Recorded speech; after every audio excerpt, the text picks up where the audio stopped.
this would have been. Hmm. Can you imagine a fourth grader and what they would do? And can you imagine this kid? His name is Jeff Evenson, I believe his name is, because his favorite baseball player is not playing for the Twins. He's playing for the Baltimore Orioles, who are playing the Twins. And his name is Bobby Grich. Bobby Grich. He's a second baseman. He's got a certain panache, and this kid loves Bobby Grich. Well, they win tickets thanks to all of their hard work to go to watch the Twins play. Trying to remember the name of the stadium that was around. That was before. Well, anyway, it's an outdoor field. It was a beautiful day. And they got some pretty good tickets. They were behind the Baltimore Oriole dugout. And it was batting practice before the game even started. So those eager boys and Mr. Glenn, their teacher, are all there watching batting practice. And sure enough, in the outfield is Bobby Grich. And Mr. Glenn says to Jeff Evenson, there he is. Now, when he comes in from batting practice, as he's running in, trotting in, shout out, "Hey, Bobby, toss me a ball," because there's a pretty good chance he has a baseball in his glove.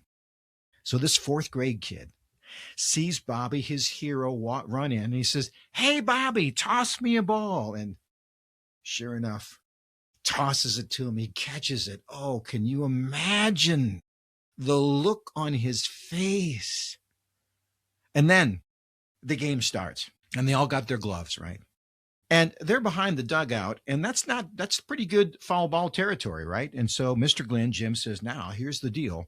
If it hits over the fence, you get your balls out patrol, there's a pretty good chance you might get a foul ball. You ready? Yes, okay. And sure enough, one of the players hits a foul ball, and Jeff Evenson catches that foul. And the guy who hit the foul ball was Bobby Grich. Bobby Grich. He had two of them. And then you'd have to know Jim Glenn. Because now he's just warming up. Now the game is winding down. And he says, now, Jeff, come on over here. There's the dugout. When the game ends, I want you to crawl on your belly onto that dugout and then lean your arms over the top of the dugout with this pen and this ball and say, "Hey, Bobby, will you sign this for me?" Now, the minute you get on that dugout, the security people are going to say, "Get off, get off." Don't listen to them. So the game's over. Jeff takes that ball, takes the pen, hops on the dugout on his belly, works his way to the top. Security guys, "Kid, get off." Doesn't listen to him. Sticks his arm down with a pen. "Hey, Mr. Grich, can you sign this?" Signs the ball, gives it back. Will that kid ever forget that? Well, here's the inside stuff. It's the internet, right? I got a message into Bobby Grich. I would love to tell him that story. I want to know what he's doing these days. He was a professional baseball player.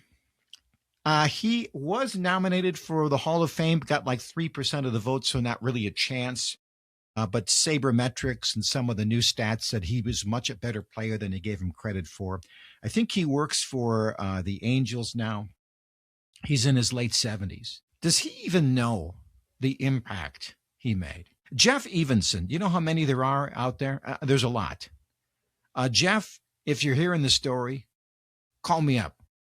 If I could connect Mr. Glenn. Oh, by the way, you recognize me? So when I got up into the majors, I had a little stiff shoulder, so I asked this guy to fill in for me. He took my jersey. His name was Rod Carew, and I never had a chance to play again. A true story? No, but I like the story anyway.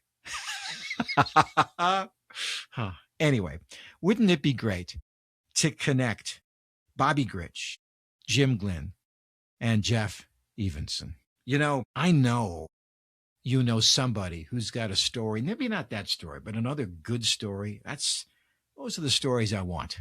That's why we call the website I Like That Story. So send it to me if you got one. Send it to me if you got one.